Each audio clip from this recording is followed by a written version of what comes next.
Hi Bold Bakers, welcome to Bold Baking Basics. This is where we get stuck into the fundamentals of baking. These videos are about getting you to bake with confidence anytime, anywhere.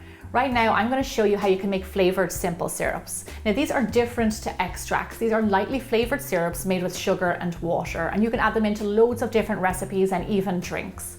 The recipes for these syrups can be found on biggerbolderbaking.com along with all of my other recipes. Okay, let's get started with the recipe. The first flavor we're going to make is a classic vanilla. In a heavy bottom saucepan, we're going to add in our water, sugar, and vanilla pod. Once the sugar has dissolved, turn the heat up to medium and let it simmer away for roughly 7 to 8 minutes. So once your time is up, turn off the heat and move it over to the side. Now we're just going to let this infuse. The flavor is going to become even stronger. We also want it to cool down before we put it into our jar. So it's been half an hour, my syrup has cooled down completely, and I'm going to pour it into my little jar. I have a link on my website of where you can get these jars. They're really useful.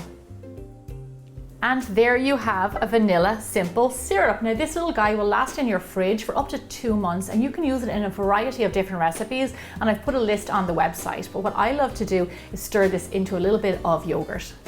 So you saw how easy that was to do. You can do this with any of your favorite flavors. One of mine is orange.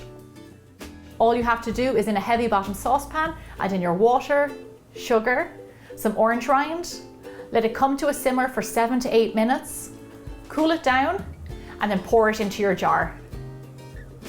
So just like vanilla, this can be used in a variety of different ways. I like to put it into drinks, especially into like a fall sangria around autumn time.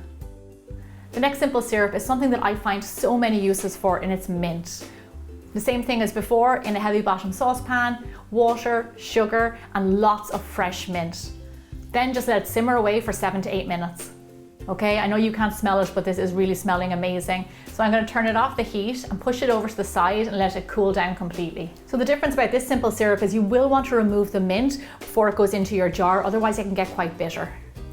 Okay, fill them up, pop on your lid, and you're ready for the fridge. Now I really love to add this into drinks and actually pour it over fruit as well, give it a little bit extra sweetness and that fresh flavor.